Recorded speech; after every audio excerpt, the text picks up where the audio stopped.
Welcome, everybody, to Firehouse Talks with Jersey Rick, igniting leadership excellence. I'm Rick, and this is my co-host, Emily. Hi.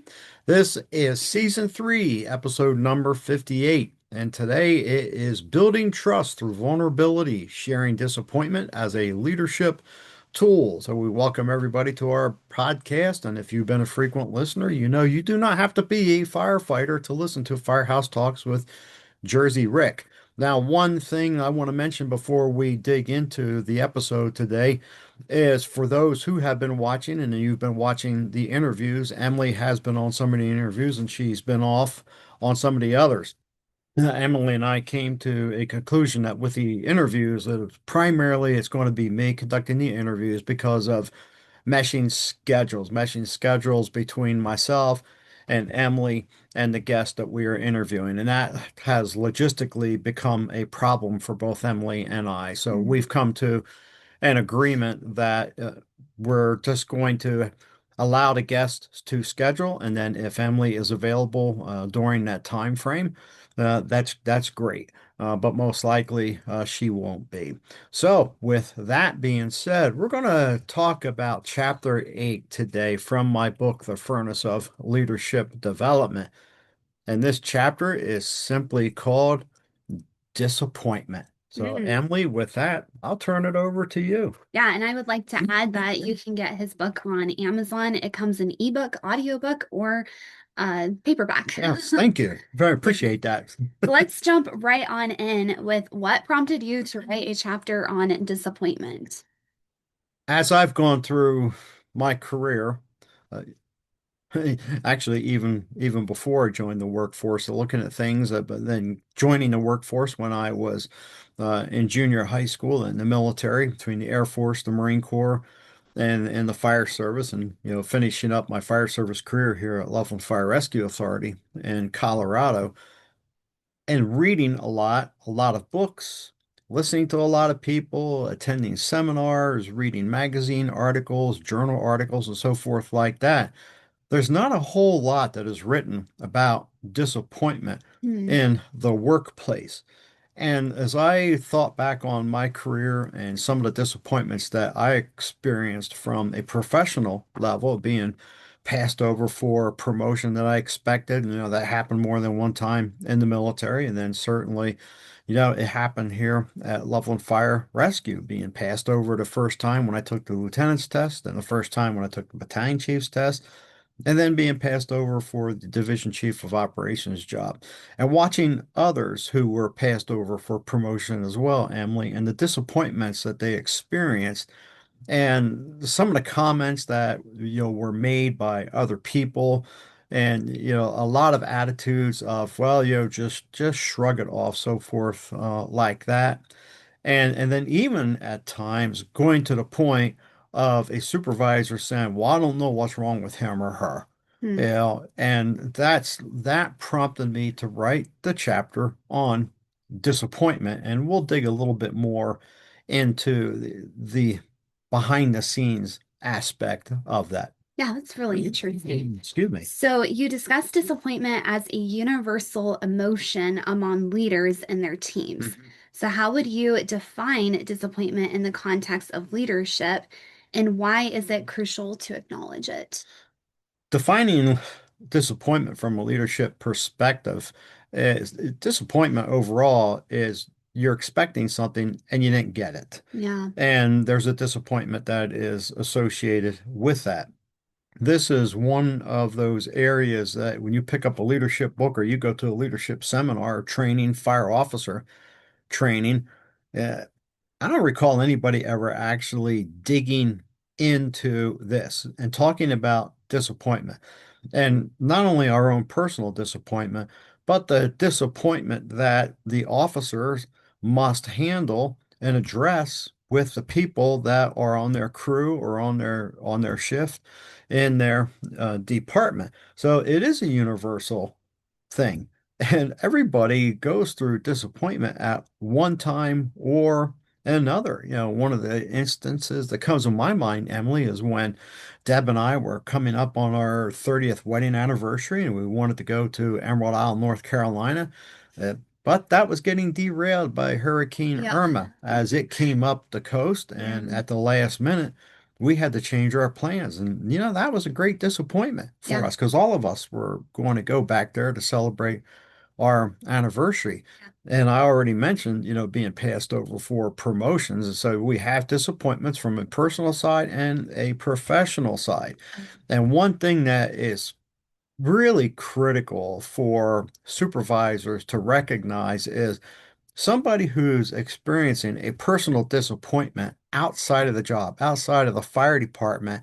They don't just leave it at the front door. They don't put it in their locker in the morning at shift change and then pick it up again. It affects Yeah, you. it affects you. It Yeah. affects you uh, as well. And so it is crucial to acknowledge that these are here, but we're going to talk a little bit more about how to address these things. Yeah. So you mentioned the link between expectations and disappointment. Can you elaborate on this relationship and can you provide some practical examples that fire department officers might encounter in their leadership roles? Yeah, expectations, unmet expectations. Yep. Unmet expectations lead to disappointment. Yeah, And for I'm sure. thinking of one example in particular from a professional standpoint is where the battalion chief, it was a friend of mine, and he had extremely high expectations of the people on his shift. I mean, to the point that I felt that they were Mm, unrealistic expectations because we're dealing with people. yeah. And John Maxwell says, we are perfectly imperfect. Uh, yeah, perfectly imperfect people. Yeah, that's it. I got that right. Yeah. And so he had these such high expectations, and when somebody on the shift stumbled, tripped up, failed, then it was like, I don't understand these guys. I don't Mm, understand why this is happening, and he would get angry and mad at them. Excuse me. And so we got to understand that number one, we must have realistic expectations of people. And yeah. number two, even the highest performers, they're going to slip up from time to time. Just like I said, nobody is perfect, and we're human beings. And when we set those expectations so high and they fail, and we respond in an angry fashion, we get frustrated at them, so forth like that, is like how does that come across? Now, I want to clarify. Now, I'm talking about when someone's making a mistake, someone hasn't met that expectation. I'm not talking about anything that is unethical, that is illegal, that is immoral. That takes things down a completely, totally different Oh, path. yeah. Excuse Excuse me. me. I thought I was gonna thought I was trying to sneeze and had a sniffle. Okay. So, in the face of disappointment, you emphasize the importance of perseverance and resilience. Can you share some strategies that leaders can employ to cultivate these qualities within themselves and their subordinates? Yeah, absolutely. I went back to chapter 8 in the book, and on page 119, the heading for this section is called Resilience or Resentment. Ooh. And so, quote, resilient people have the ability to weather the storms of life, learn from their experiences, and move on to the next challenge. Mm, They accept the fact that life is like an iron furnace where people are forged into stronger, more productive individuals.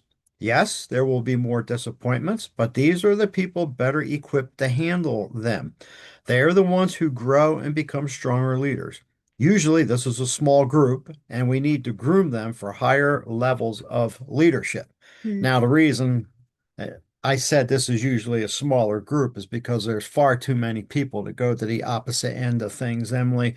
And they hit the bitterness thing yeah. right off the bat. They hit anger and bitterness. The world's against me. I'm the victim. Wah, wah, wah, wah, wah.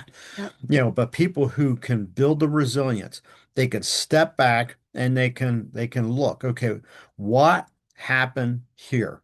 What can I learn from this? How can I grow from this?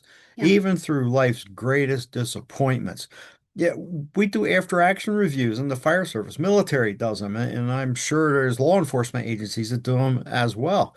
But many, many times we fail to do an after action review in our own life. We fail to sit down and examine what just happened. What did I Mhm. expect to happen? What actually did happen? What can I do to correct it next time? And how can I learn from this? And then one other thing that is very important for me from that learning aspect is how may I be able to use this in somebody else's life down the road? In Yeah. particular, you don't have to be a leader, but the experiences that we go through, good experiences, tough experiences, bad Yeah. experiences, we learn and grow from them, and we can share those with others. Yeah. And as someone's moving up the ladder in ranks, the lieutenant, captain, battalion chief, other levels of chief officers. We can take these lessons and we can help the people out who are around us if we are mentoring people. And I encourage you folks who are listening to be mentors of others. You could share these life experiences with them and help them get through it. Help them see the bigger picture. Yeah. The phrase the 30,000-foot view is sometimes it's beat to death, but there is actually a truth to that. Is stepping back, looking at it, and when we evaluate these things that occur, when we do our own after action review, that starts to build in resilience and persistence that can help us through. Mhm. Back in 2013, I went through the operations chief's process at Pruder Fire Authority, was one of the three finalists, and I didn't get it. Yeah. And then 2 weeks later, I went through the process for the operations chief position here at Loveland Fire Rescue Authority and didn't get it. And it was, greatly disappointed because these were a position that I've been preparing for a long time. And you may recall that one of Mom's friends gave me a book. You can't be everything you wanted to be. Mm, And it's yeah. it's a great book because uh, we need to know where we are at in life. We need to know what we are capable of doing, and we need to set some realistic standards. And frankly, uh, as I observe that position up above me, it's like, you know what? Um, I enjoyed being a battalion chief because the stuff above that level started to get more political than what I was Yeah. interested in doing. It ended up being more of a protection, Yeah. but you still had to go through the disappointment. Absolutely. But Absolutely. Yeah. I think with resilience is it doesn't come naturally. It's something that you have to learn and build and be very intentional Yeah, with. that's a good point. You're right. They have to learn and build, and it comes along a lot easier if we have some other trusted people in our life that can help us Build through. that. Yeah, through that. They can help Mhm. us build that, and they can be alongside of us as an encouragement. Yeah, not make you spiral even more down than what you Yeah, yeah, right. than what Yeah. you are. Yeah. Yeah. So you say subordinate respect is often built on shared experiences.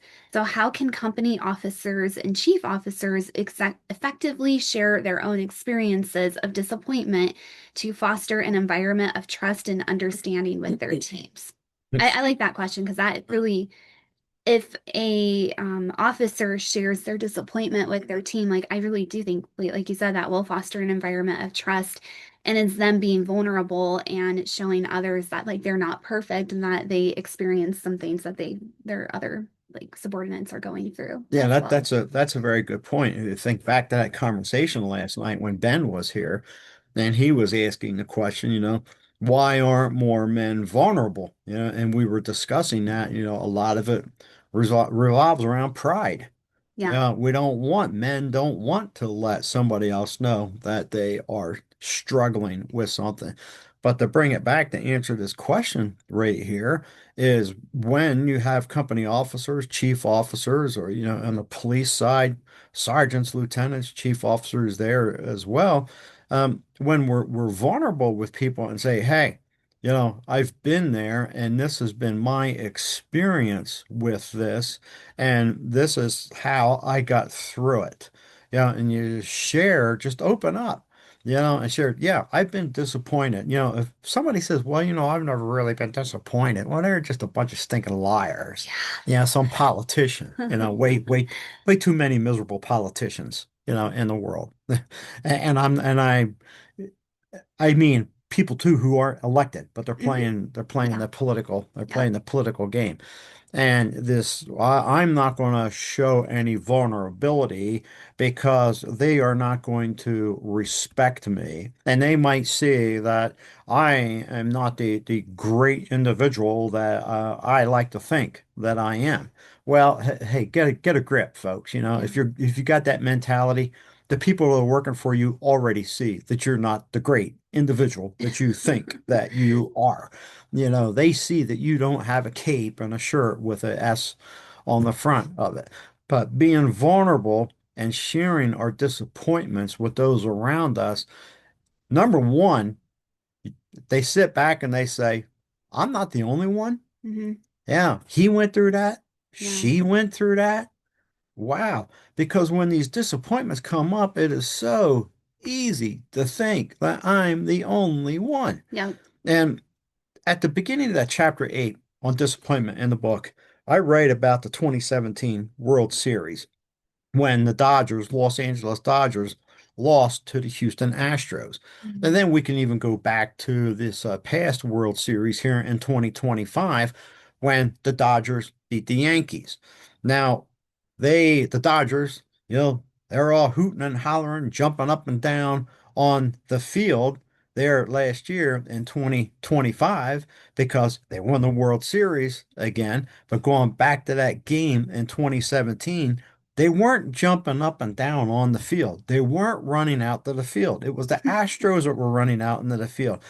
But when the camera pans back to the dugout, in that case, 2017 being the Dodgers, 2025 panning back to the dugout, and it's the Yankees, the majority of the players have already gone gone back inside. But there are a handful that are out there and they're hanging over the railing, their heads are down, or they're Hmm. sitting on the bench and their hands are in, or excuse me, their head is resting in their hands, and you could just see that great flood of disappointment Yeah. that has overcome them.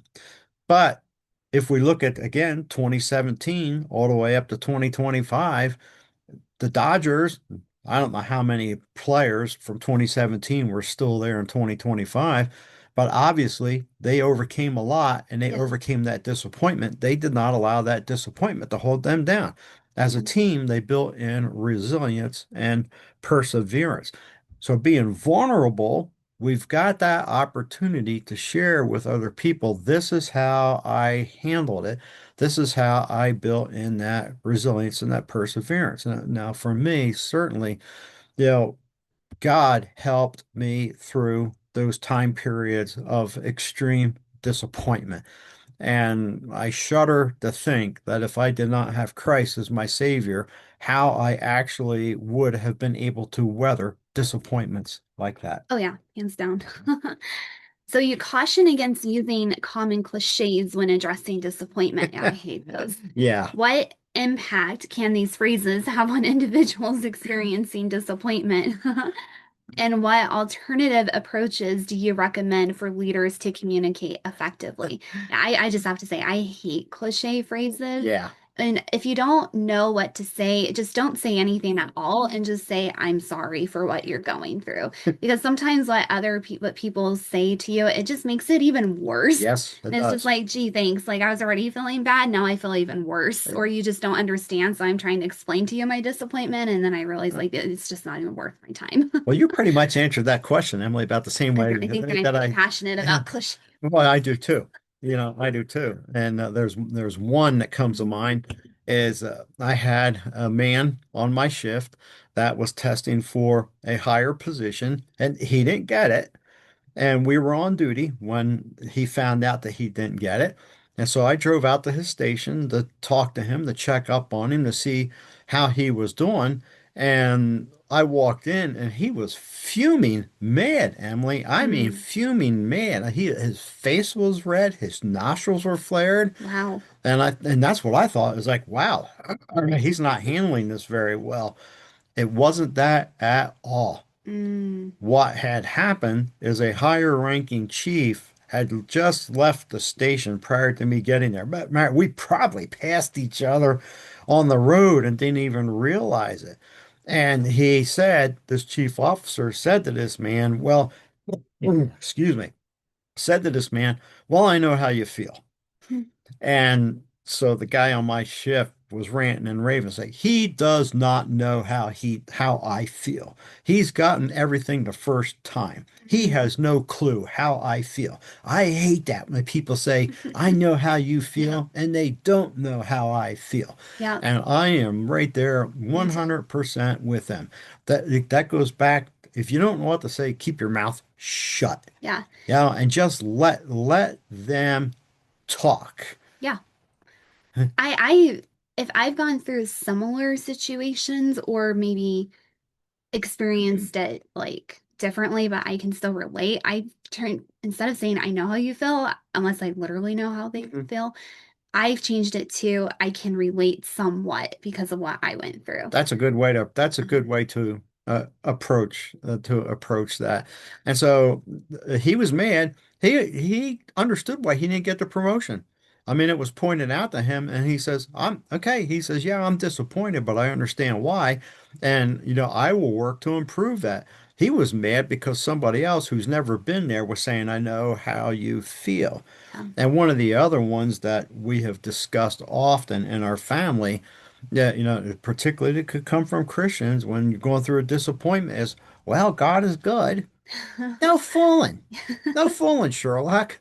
Yeah. No, we know that. You gotta take it a little bit deeper though. Yeah, yeah, go a little bit deeper.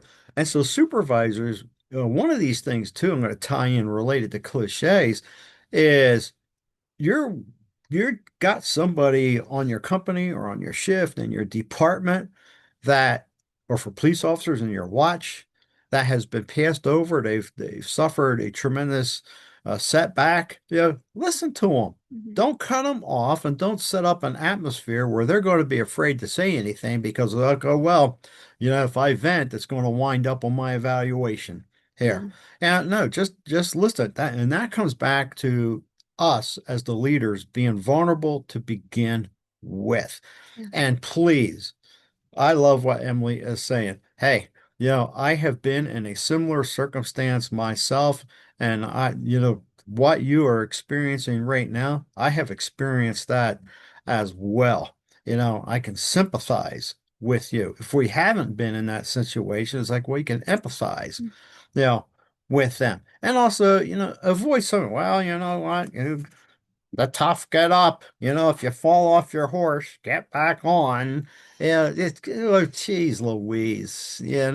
Just use some good common sense, Yeah, which is absolutely. lacking in Yeah. our world today. Seriously. Though bitterness can be a significant challenge following disappointment, what are some signs that leaders should look for in themselves and their teams that may indicate the onset of bitterness, and how can they address the issue proactively? Yeah, in that chapter 8 on disappointment, I refer back to a verse out of Hebrews chapter 12 in the Bible that talks about the root of bitterness, lest the root of bitterness take hold of us. Now, and here in Colorado, well, we have a lot of bindweed, and I referenced that in that chapter. And bindweed not taken care of will just take over everything. I remember one year we took vacation. We went back Jersey and Pennsylvania, came back home, and it's like, man, that stinking bindweed was wrapping itself around plants, around trees, and so forth like that. And the taller it grows, the longer that root gets.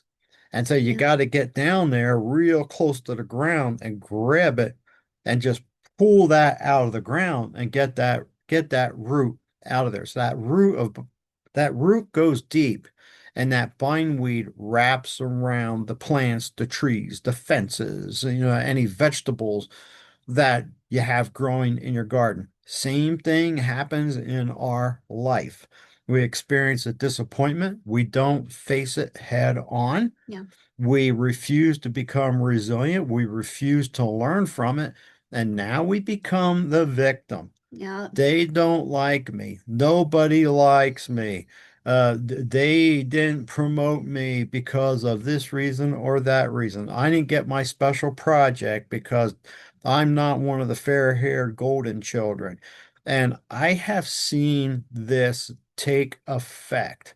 I, I seen it a lot here at Loveland Fire Rescue when we used to have volunteers and it was hiring season. And then people who were never showing up on calls, I mean, they weren't they I don't know what they were volunteering for because the only time they'd ever come out was when it was hiring time. Mm. And then of course, they were getting passed over and we were hiring people that were demonstrating an actual interest in the fire department. They were Mhm. already actively involved, but these other ones, I'd seen them get bitter, get angry, and they quit. From the paid side, I seen the same thing. Not all the time, but I saw guys that would just get angry and bitter. I seen guys that would do something stupid and they would be held accountable for it. And then if they got written up and there was a promotion cycle during that 1 year period after they were written up, they were ineligible to test. And then they would get angry at the organization. Mm. I don't understand why you won't allow me to test. That type of a thing. And they just start this circle and it goes down, down, down deeper. And that root of bitterness takes hold in their life. And it is never just them. Yeah. Never just them. There's always collateral, always, Yeah. always, always collateral damage that takes place.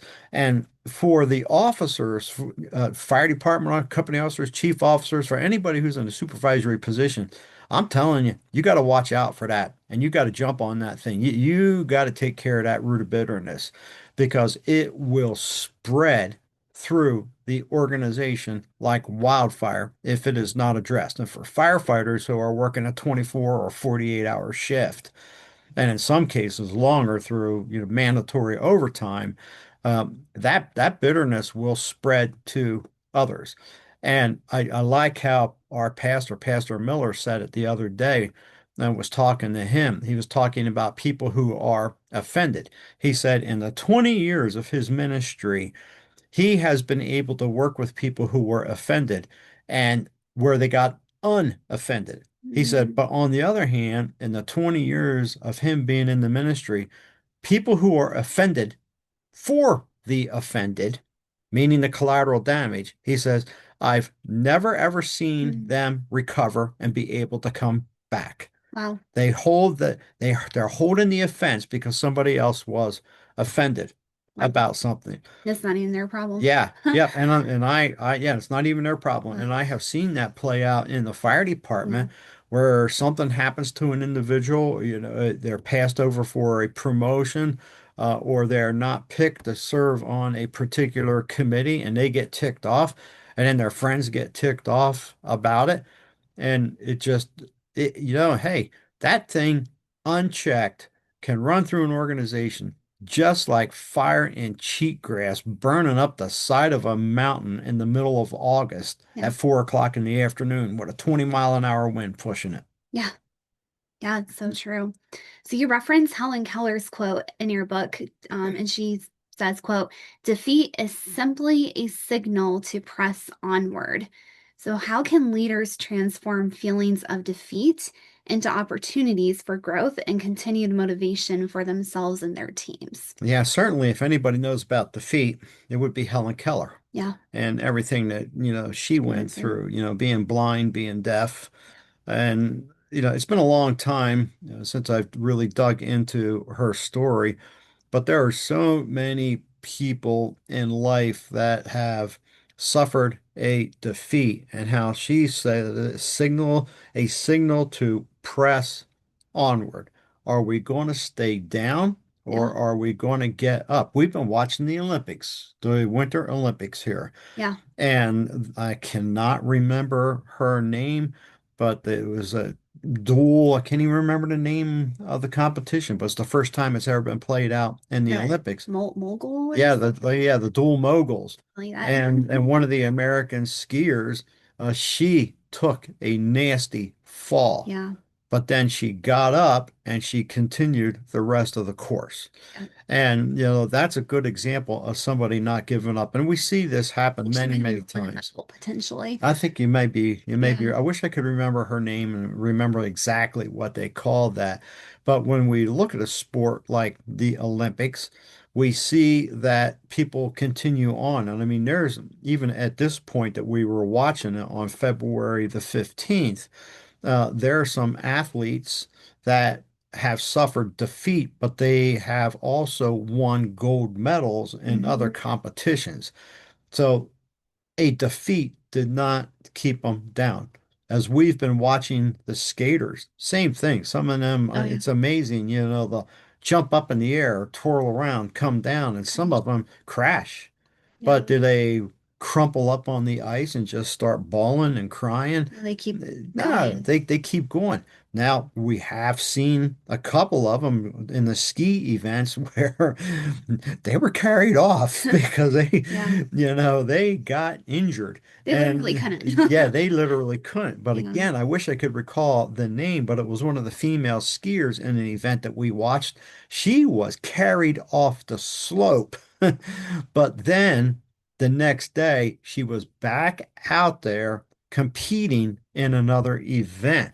Yeah. That is defeat is simply a signal to press onward, like Helen Yeah. Keller said. We have so many whining, crying snowflake babies in this world. It is incredible. Yeah. Get up and life is hard. It is hard. Life is hard. It's like you gave me a little dog several years ago. Said, life is not a rehearsal. You know, get up, move on. Whatever the defeat is, move on. Build that resilience into your life, folks. I encourage you, don't give up. Yeah. And choosing to move on and move forward is going to keep you out of that victim mindset too. Yeah, Like someone told me, like, you don't want to live your life looking in the rearview mirror because you're going to crash. You want to live your life looking forward in the windshield. yeah. You look through the windshield. You Just like a don't, little yeah, blank there for a minute. yeah. You don't want to drive down the Looks like, street looking in the rear view mirror. yeah.